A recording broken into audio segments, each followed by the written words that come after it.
Bonjour et bienvenue dans ce carnet de guerre, ce carnet de guerre consacré aux sorties briscards du mois de février, mais également en fin de vidéo, quelques petits mots sur le Kickstarter qui va bientôt se lancer pour Carnage. Si vous avez reçu la newsletter, vous n'en apprendrez pas plus, je n'ai pas plus d'informations. Par contre, si vous n'avez pas la newsletter déjà, je pense que si vous vous intéressez à ce jeu, ou à ces jeux en tout cas, ce serait une bonne idée de vous inscrire pour recevoir la newsletter, il y a des infos plutôt sympas.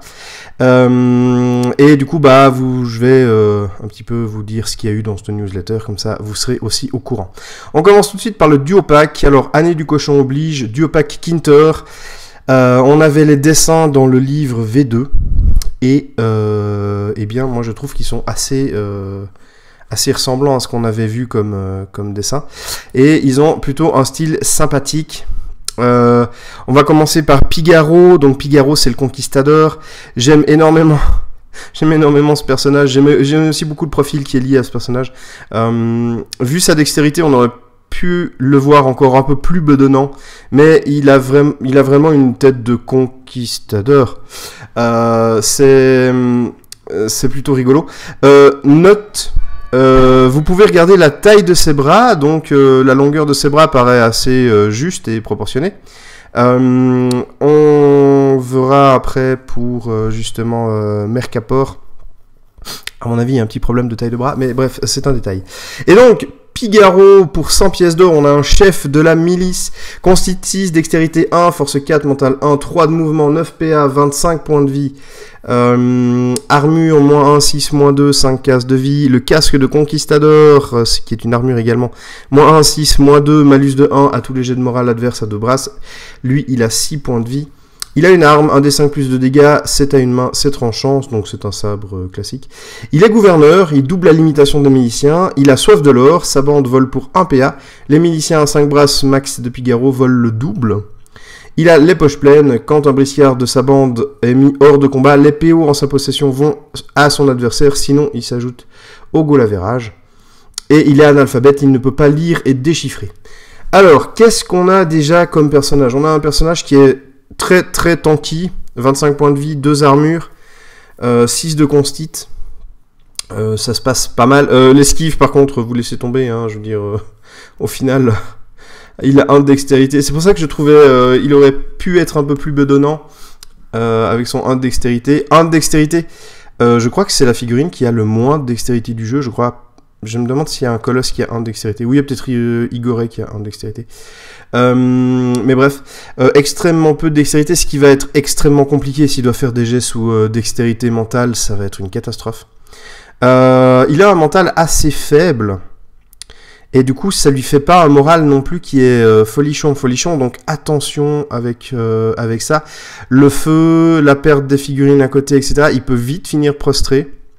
On sent le conquistador quand même, comment dire ça, un peu crâneur quoi. Tant qu'il est en supériorité, il se la pète, mais dès qu'il va y avoir un petit souci, ça risque de faiblir. Et puis, alors au niveau des armures, selon le livre de règles, on commence par l'armure qui a la meilleure protection.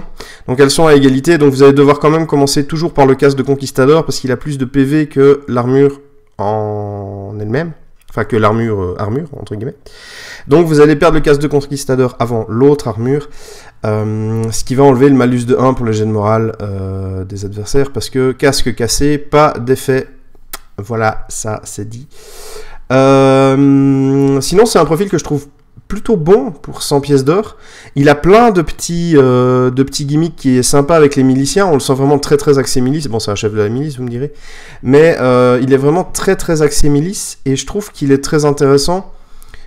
Surtout avec son compatriote Mercapor. Mais déjà juste comme ça. Voler pour 1 PA et on vole le double. C'est quand on est à 5 brasses donc. C'est clairement pas négligeable. Il a évidemment un petit souci parce qu'il peut pas lire, déchiffrer. Bon, ma foi, c'est des choses qui arrivent. Et puis, gouverneur double la limitation des miliciens. Il est chef de milice, ça veut dire que vous pouvez vraiment jouer une quantité astronomique de miliciens à l'épée. On sait également que dans un futur plus ou moins proche, il y aura un milicien avec un pistolet. Dixit, le livre V2. Et du coup, ça va donner vraiment une compo hyper intéressante. Moi, j'aime beaucoup ce profil. Je trouve que pour une figurine à 100 pièces d'or, il est bien. C'est vrai, un petit peu... Si vous voulez juste en bourrin, il est un petit peu en deçà de ce que les autres profils de cette gamme-là. Je pense notamment à Pablo ou Vasco. Eux, ils vont taper beaucoup plus fort, mais son intérêt est clairement pas de taper fort. Son intérêt vient aussi du fait qu'il est enduit opaque. Et du coup, on va parler de son copain, Mercapor. Alors Mercapor, la figurine, et je crois que je ne l'ai pas dit, donc c'est des figurines peintes et sculptées par Emmanuel Pontier. Donc déjà bravo Manu pour ces figurines, je les trouve vraiment excellentes. Et je ne parle pas du glouglou qu'on va passer à la fin. Donc si vous vous souvenez bien, la figurine donc de Pigaro, il avait des petits bras. La figurine de Mercapor, techniquement, il peut se gratter, à mon avis, la cheville sans se baisser. Il a des bras extrêmement longs, ce qui va assez bien avec son profil au final. Donc Mercapor, 100 pièces d'or, constitue 3, dextérité 4, force 3, mental 5, 4 mouvements, 8 PA, 25 points de vie. Il a un pistolet de poche, 1 PA, cadence 2, 3 dégâts, portée 4, 6 brasses, une main, arme à poudre. Cartésien, Mercapor est immunisé à toute forme de magie et à ses effets qu'il cible directement. Mapmonde, effet d'une carte au trésor, d'un compas magique et d'un sextant. Le sextant, c'est un objet qui est réservé aux campagnes, mais grosso modo, -1 pour le trajet par interpartie en campagne. Si vous jouez pas les campagnes, le sextant est un objet qui ne sert à rien, par contre les deux autres sont très intéressants. Érudit, il lit et déchiffre et croche sur 3+, et esprit vif et maleste, les miliciens à moins de 5 brasses de lui volent automatiquement le maximum. Alors du coup, on voit déjà la synergie, hein, j'ai pas besoin de vous faire un gros tableau. Qu'est-ce qu'on a déjà en tant que tel, en tant que solitaire? Mercapor est une figurine qui est pour 100 pièces d'or, qui jure avec les autres figurines Briscard Kintor que vous avez pour ce prix-là. Il a un profil qui est pas dégueu, mais qui claque clairement pas qui casse clairement pas des briques pour 100 pièces d'or. 8 PA, 25 points de vie, pas d'armure, juste le pistolet de poche, c'est... Ouais, voilà. Si on prend juste ça... À mon avis, il est pas rentable. Seulement, attention, parce que c'est pas... J'ai dit, voilà, ça s'arrête juste à la moitié supérieure de la carte. On peut se dire, ouais, c'est pas top. Mais il a quand même une pétée d'avantages, et du coup, ça en fait vraiment un Kintor, à mon avis, qui est extrêmement redoutable. Donc déjà, il a cartésien, il est immunisé à toutes les formes de magie et les effets qu'il cible, et aux effets de magie qu'il cible directement. Ça veut dire que vous n'allez pas pouvoir vous prendre de blast au travers de la tronche, vous n'allez pas pouvoir vous prendre de debuff, enfin bref, tout ce que l'adversaire peut vous lancer dessus, à moins que ça soit un effet qui ne le cible pas directement. Par exemple, s'il y a un effet qui fait une zone d'effet, là je pense qu'il est pris dedans. Mais en attendant, il ne va pas... Par exemple, le sort de Sumac qui empoisonne, il va pas pouvoir être ciblé... Enfin, il est immunisé. Voilà, c'est tout. Ça s'arrête là. Mais par contre, double effet, c'est que il est immunisé aussi à vos buffs. C'est-à-dire que vous pouvez pas le soigner magiquement, vous pouvez pas lui donner un bonus magique, etc. Donc, pardon, ça c'est un petit peu embêtant. Mais en soi... ça l'immunise déjà à pas mal de petites choses embêtantes qu'on pourrait voir arriver, même si la magie n'étant pas quelque chose de particulièrement agressif, où il y a extrêmement peu de sorts qui font des dégâts, mais il y a quand même des debuffs, notamment en bonne fortune, si il peut pas être ciblé par un sort qui lui mettrait des malus, etc. La map monde, c'est vraiment un truc de fou. Enfin, carte au trésor, un compas magique. Donc la carte au trésor, vous choisissez votre bord de table, il y a un jet de lire déchiffré, vous pouvez sur une critique faire avoir des PO en plus. Bref, c'est vraiment la carte au trésor est vraiment un objet qui est hyper intéressant. Le compas magique vous permet, donc la carte au trésor vous permet de choisir votre zone de déploiement. Le compas magique vous permet de choisir qui commence ou pas. Et dans pas mal de situations, c'est très intéressant. Quand vous voyez la liste de l'adversaire, vous dites, voilà, il a moins de figurines que moi, je le laisse commencer, comme ça j'ai encore un avantage supplémentaire au niveau de la supériorité numérique. Ou alors vous dites, oula, il a du gros en face, je préfère commencer pour faire un tir de canon, par exemple, ou n'importe. Bref, c'est un objet qui est très très utile. Le sextant, je vais pas forcément en parler parce que c'est plus en lien avec les campagnes, mais si vous jouez la campagne, allez regarder l'effet de l'objet. C'est toujours un bonus appréciable et surtout, vous le payez pas, c'est gratos. Érudit, lire déchiffré et crocheté sur 3+, énormément de scénarios que j'ai vus ces derniers temps utilisent soit lire déchiffré, soit crocheté, notamment pour les coffres, etc. Et les Kintor avaient un peu de peine avec leur dextérité assez moyenne ou autre. Là, il arrive, il croche sur 3+, c'est bon, bingo. Et surtout, esprit vif et main leste, les miliciens à moins de 5 brasses de lui volent automatiquement le maximum. Quand on vole, c'est 1 des 5 PO. Du coup, lui, vous volerez systématiquement 5 PO si vous êtes à 5 brasses. 5 brasses, ça fait beaucoup, hein. C'est très large comme zone. Et du coup, évidemment, quand on voit les deux personnages ensemble, on commence à comprendre un petit peu l'idée. Dans leur BG à eux, ils sont là pour la thune, ça se sent, ça transpire le pognon et la cupidité. Et quand vous avez les deux personnages, vos miliciens par exemple, ils volent pour 1 PA, ils volent le double de pognon, et du coup, ça veut dire que s'ils sont à 5 brasses de Mercapor et à 5 brasses de Pigaro, ils vont voler 10 pièces d'or. Vous pouvez faire cette action une fois par activation, mais du coup, vous pouvez avoir un max de pièces d'or. Alors vous allez me dire, oui, non mais les pièces d'or, ça sert à rien, c'est pas intéressant, machin. Alors, je dirais déjà que c'est pas... Enfin, c'est faux, voilà, c'est pas que ça sert à rien. C'est-à-dire que, par exemple, si vous êtes en tournoi, les pièces d'or, ça vous fait du goal average. Et par tranche de 100 pièces d'or, vous avez un point de victoire en plus. Donc, c'est clairement hyper violent, en fait. Et surtout, en campagne. Mais... en campagne, ces deux-là, moi j'arrête de jouer le scénario et je joue le vol de pièces d'or à outrance. J'ai pas besoin de gagner le scénario pour avoir quelques pièces d'or. Si je le gagne, c'est bénef. Mais si mes miliciens, ils commencent à voler de la thune, ils commencent à voler 10 pièces d'or à chaque fois qu'ils volent, en 2 tours, ils en ont chacun 30, mais c'est de la folie. Ces deux figurines ensemble vont créer une liste milice, mais qui va être... ça va être vraiment... les mecs qui vont aller piocher dans vos poches sans arrêt, quoi. J'adore ce concept de figurines qui jouent ensemble, ils donnent des bonus et tout. La synergie que ça donne, je suis archi fan. Je vais détester jouer...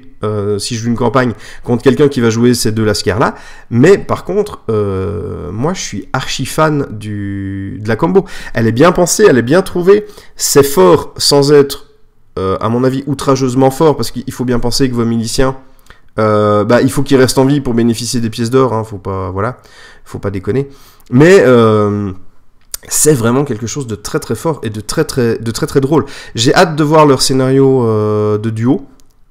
Parce qu'évidemment dans le duo pack il y a à chaque fois un scénario inédit.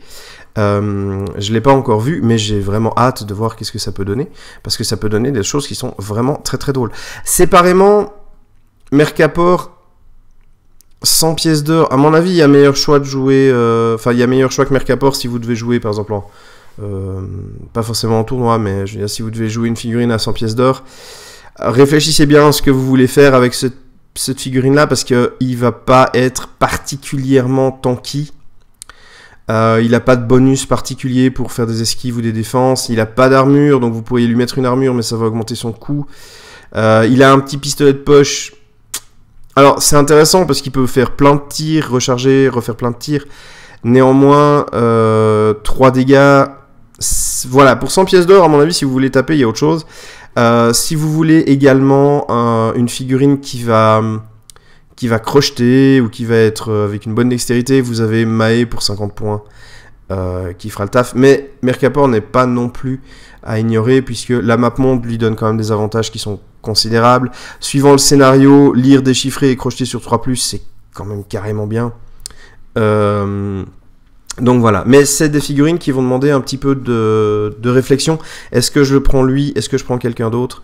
Moi, c'est des figurines qui vont me permettre de faire une liste milice vraiment typée et vraiment... je pense qu'elle va être assez drôle, en fait, la milice, avec ces personnages-là. Mais voilà. Bon, ensuite, il y a quand même un effet en plus, parce que, on va pas se mentir, le glouglou. Le glouglou, c'est, à mon avis, celui qui porte le duo, hein, on va pas... Voilà, c'est un dindon, hein, c'est donc... qui dit dindon, dit figurine hyper craquée. Je veux dire, imaginez les cocottes à Zelda, voilà, je pense que le dindon, c'est la même chose. Surtout, le dindon, il coûte 0. Le glouglou bouge d'un des 5 brasses par tour et génère une zone de contrôle, des engagements tout sauf 1. Le glouglou n'est jamais verrouillé par une zone de contrôle. Lost de Pigaro. Si au début d'un tour, votre bande a volé au moins autant de PO que le coût d'un de vos combattants mis hors combat, vous pouvez les échanger pour le ramener en jeu en remplaçant le glouglou. Le glouglou, pardon. C'est réservé à Mercapor et Pigaro. Alors, pour jouer le glouglou, il faut que le duo soit en jeu. Vous pouvez pas jouer que Mercapor et prendre un glouglou. Non, c'est les deux. Donc, ça fait 200 pièces d'or. Mais c'est hyper craqué. Vous avez... Alors, comme vous volez plutôt bien, hein, on va pas se mentir, vous allez réussir à amasser relativement beaucoup de pièces d'or. Et si au début d'un tour, vous avez besoin d'un soutien, parce que vous avez perdu un milicien à l'épée, un arbalétrier ou n'importe quelle figurine, eh ben, vous pouvez remplacer cette figurine-là avec l'argent que vous avez volé. Enfin, vous pouvez remplacer le glouglou par la figurine qui s'est fait mettre hors combat. Et du coup, elle revient en jeu. Alors, je pense qu'elle revient en jeu avec tous ses... Enfin, elle revient en jeu fit, avec tous ses points de vie, etc. Mais ça va être carrément balèze. Et, mine de rien, vous pouvez remettre en jeu un Mercapor ou un Pigaro qui se serait fait défoncer comme ça. Voler 100 pièces d'or, c'est quand même... À mon avis, c'est quand même une performance qui vaut la peine d'être notée, mais c'est quand même aussi quelque chose de faisable. Donc, je pense que on va voir revenir par miracle des miliciens, on va voir revenir par miracle des miliciens arbalétriers, etc. Qui sait, même peut-être un canon, ou comment il s'appelle, cartouche. Et si vous volez vraiment énormément de points, vous allez peut-être même pouvoir faire revenir, je sais rien, une figurine à 120 points, un Valdés, un truc dans le genre. Bref, il y a moyen de faire des choses, et il y a moyen surtout de dégoûter votre adversaire, hein, parce que je pense que quand vous virez un Valdés de la table, et qu'il revient 2 tours après, parce que vous avez passé votre temps à piquer de la thune, ça doit être un petit peu écœurant pour votre adversaire. Donc voilà, le glouglou, je l'aime énormément, il génère une zone de contrôle. En plus, il faut claquer des points pour se désengager, même si je parle trop vite. Même si le désengagement est facile, tout sauf un, eh ben vous allez quand même devoir vous désengager. Dans certains scénarios, si vous êtes coincé au corps à corps, vous ne pouvez pas réaliser des objectifs. Bref, moi j'aime énormément ce duo pack. Je trouve qu'il est bien pensé, il y a une synergie qui est cool. Il y a une synergie qui est cool entre eux, et il y a surtout une synergie qui est cool entre eux, plus les figurines que vous allez prendre avec. Il est clairement typé milice, mais en attendant, ça peut vraiment donner des choses hyper intéressantes. Au niveau des objets qu'on pourrait leur donner, si vous avez vraiment envie, vous remplacez l'épée de Pigaro. Si vous voulez que Mercapor y tienne un peu plus, ben vous lui mettez une armure. Voilà quoi, enfin il n'y a pas non plus 36 millions de trucs à faire. Je pense que vous avez un petit peu compris comment ce duo pack fonctionne. Il y a un truc qui, à mon avis, va pêcher un peu avec le duo pack, c'est-à-dire que si vous jouez à 500 points, que vous tapez dans une liste milice, je pense que ça tient. Je pense que c'est clairement quelque chose de fort, mais attention quand même, si en face il y a une monture ou un colosse, il va falloir gérer comme il faut cette menace conséquente. Le colosse il peut vous piétiner vos miliciens un peu comme il veut, donc il faudra apprendre un petit peu à gérer tout ça. C'est clairement des figurines de Kintor qui ne sont pas dans la lignée je bourre comme un âne, je fais un maximum de dégâts et je regarde un peu ce qui se passe à la fin. C'est des figurines qui, à mon avis, vont permettre justement d'avoir une liste milice qui est vraiment compétitive et intéressante. Pas qu'elle ne l'était pas avant, mais là c'est encore plus, je trouve. Et même, pourquoi pas, faire une liste gros miliciens qui tâchent. Hein. Vous prenez ces deux Lascar, vous prenez Quiros et Valdés. Et est-ce qu'on a encore assez de points pour caser un milicien à la con ? J'en sais rien, je ne sais plus quel est le coût du milicien. Ou un mousse, ou même un truc, je veux dire, voilà, vous faites une liste chef de milice. Enfin bref, il y a plein d'idées qui peuvent être faites avec ces personnages-là. Moi, personnellement, je les trouve vraiment très sympas. Je vais peut-être me mettre au Kintor plus sérieusement, du coup. Mais bon, j'ai d'autres bandes à faire avant. Du coup, voilà. Un GG pour ce duo pack que j'aime vraiment beaucoup. Et on va arriver au Kickstarter Carnage. Le Kickstarter Carnage, alors déjà il faut que vous sachiez un truc, j'exècre les Kickstarter, hein, que ça soit pour des bouquins, pour des figurines, pour des trucs. J'aime le concept du Kickstarter, dans le sens où ça permet à des petits créateurs, des gens qui n'ont pas forcément des moyens financiers énormes, de proposer un produit, une idée, un concept.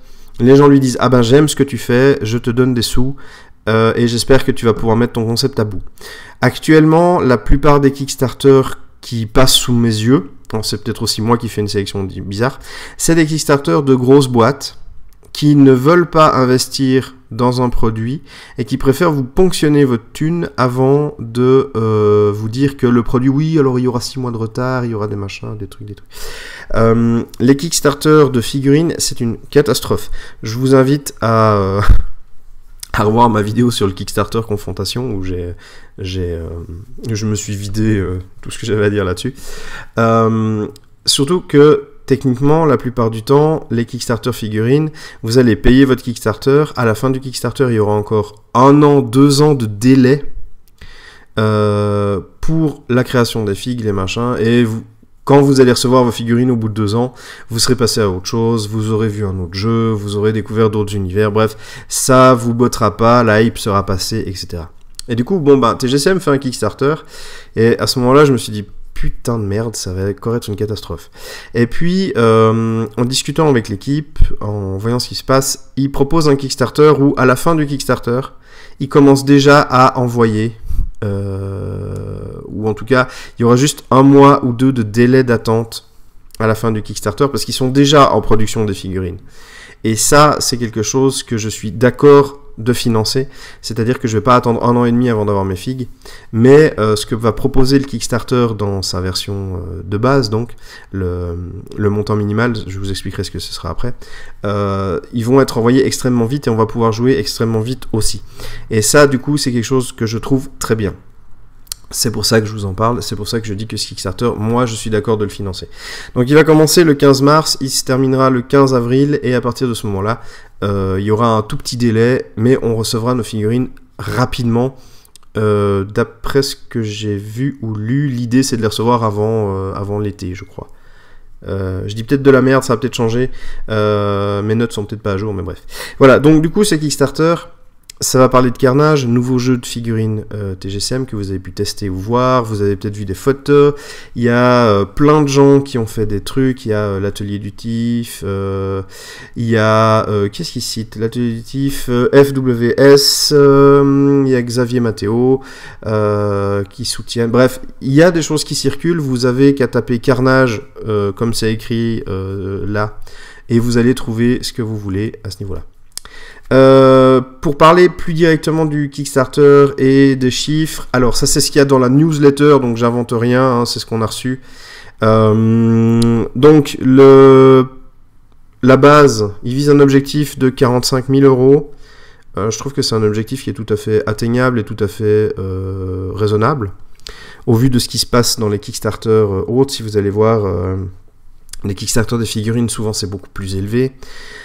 Et surtout, on va avoir le premier palier, le premier pledge en fait, pardon, qui va être à la carte. C'est 3 figurines au choix pour 69 € ou en early bird ce sera un peu moins cher. Et 3 figurines de cette qualité-là pour 69 €. Et vraiment les figurines au choix, donc c'est-à-dire que vous n'êtes pas obligé de choisir une faction, vous pouvez juste prendre un Carn parce qu'il vous plaît, le Paladin par exemple, un Rhino, etc. Et ça, je trouve que c'est une super idée. Parce que ça va permettre à des gens qui aiment les figurines sans pour autant forcément être des joueurs de participer. Et alors bon, moi je vous dis, moi je vais prendre le total, hein. Moi je vais prendre le plus gros truc, moi je veux tout d'un coup, voilà. Donc voilà. Mais je trouve que c'est vraiment bien pour des gens qui voudraient découvrir le monde, découvrir les figurines. Il y a des gens qui ont besoin d'avoir la figurine en main pour apprécier le jeu. Et je trouve que 69 €, déjà c'est un chiffre merveilleux. Mais à part ça, je trouve que c'est un prix tout à fait correct. On claquera pas des milliers des cents, c'est des figurines qui sont quand même de très bonne qualité, elles sont très jolies, et dans le pire des cas, vous les revendez, je pense qu'il n'y aura pas trop de peine à revendre ces 3 figurines que vous aurez pour ce Kickstarter. Également, le fameux all-in qui sera à 489 €, un peu moins en early bird, bref, où là vous aurez tout. Du coup, moi personnellement, hein, je vais taper là-dedans parce que comme je n'arrive jamais à me décider sur qu'est-ce que je veux et que avec ma douce chérie, on va se partager les figues. Du coup, tout ça, ça va nickel. Voilà, donc on en saura plus sur les différents paliers, sur les différentes possibilités de choix. On en saura plus quand ça sera sorti également. Il y aura évidemment les add-ons à débloquer, les goodies, bref. Enfin, vous avez l'habitude des Kickstarter peut-être. Ça ne change pas grand-chose. La petite chose qui est très intéressante également, c'est que vous avez accès à des fiefs. Les fiefs, qu'est-ce que c'est? Les fiefs, c'est des magasins qui sont partenaires. Alors, ça, je vais pas en parler parce que je ne suis pas magasin, je ne sais pas quel est le contrat, entre guillemets, qu'ils ont passé entre eux. Mais qu'est-ce qui se passe? C'est que vous pouvez aller tester. Vous pouvez aller tester le jeu, vous pouvez déjà tester aussi des figurines parce que les magasins partenaires ont reçu un kit de démo et vous pouvez aller voir qu'est-ce que ça donne au niveau du jeu. Il y a les règles en niveau démo aussi que vous pouvez demander à votre magasin de participer justement à ce fief, de devenir un fief. Si votre magasin n'a pas déjà du briscard ou ne s'intéresse pas déjà à Carnage, vous pouvez lui dire hey, écoute, il y a un nouveau jeu qui sort, c'est fait par l'équipe de TGCM, tu peux être fief. Du coup, est-ce que ça t'intéresserait pas de faire ça? Il paraît qu'il y a des avantages qui sont sympas. Ça ne coûte rien de se renseigner de la part du magasin et ça peut vous permettre à vous de participer de créer un nouveau fief, de créer une communauté autour de ce jeu et aussi potentiellement briscard après. Voilà, bref, donc tout ça pour dire que moi, ce Kickstarter, il me hype depuis que j'ai testé le jeu à Octogone 2018. Que je suis très content d'avoir des informations aussi au niveau financier dans la newsletter parce que c'était une grande question, combien ça va coûter, etc. Du coup maintenant je vais mettre mes petites pièces d'or de côté. Alors c'est à ce moment-là que je reviens sur le duo pack. Hein. Alors je vais me mettre à voler des pièces d'or chez mes adversaires. Donc je vais leur pomper de la thune. Ça va être comme dans Pokémon. Hein. À chaque fois que je vais faire une partie, si vous perdez, je vous pique 50 balles. Ça va être top. Mais bref, tout ça pour dire que le Kickstarter Carnage, moi je suis très enthousiaste. J'ai lu le roman également parce que vous pouvez déjà vous procurer le roman qui vous permettra d'appréhender le monde de Safar. Voilà, j'avais juste envie de mettre en avant un petit peu ce Kickstarter puisque avant le début du Kickstarter, je sais pas si j'aurai le temps de refaire une vidéo ou pas pour appuyer de nouveau. Il y a un nouveau truc qui sort. Également, il y a une chaîne YouTube que vous pouvez aller consulter. C'est directement la chaîne de TGCM où 3 vidéos. Est-ce qu'il y en a une 4e qui est sortie? Je ne sais pas. Où 3 vidéos vous expliquent un petit peu les mécaniques de jeu. Si par exemple vous n'avez pas de magasin à proximité ou là tout de suite vous vous dites oh je veux trop savoir ce qui se passe, et ben vous pouvez aller voir. Elles sont très bien faites. Elles expliquent clairement les mécaniques de base du jeu qui sont à la fois très simple et infiniment complexe. Mais bref, vous avez du matériel à disposition sur les forums, enfin sur le forum de TGCM, vous avez aussi les liens en direction du... Je vais y arriver. En direction du site Carnage directement. Les Facebook, vous avez un Facebook Briscard, vous avez un Facebook Carnage. Essayez de ne pas vous mélanger les pinceaux. C'est-à-dire que par exemple, le groupe Briscard, on vous dirigera vers Carnage si vous voulez parler de Carnage, mais essayez de le faire par vous-même pour éviter qu'on passe notre temps à faire des redirections. Bref, vous avez des informations qui sont disponibles, vous avez tout à votre disposition pour vous renseigner sur ce jeu qui promet d'être, j'espère en tout cas, une énorme et belle, grande réussite. En tout cas, moi je suis conquis déjà par ces petits animaux tout mignons qui se mettent des grosses baffes en travers de la tronche. Mais bref, voilà, c'est que du bonheur. Et là, vous entendez également l'ambulance qui passe. C'est génial. C'est beau de vivre en ville. Voilà, je vous fais des bisous. Merci d'avoir suivi cette vidéo. Merci de m'avoir écouté déblatérer jusqu'ici. Et d'ici à la prochaine vidéo, eh bien, que les dés soient avec vous.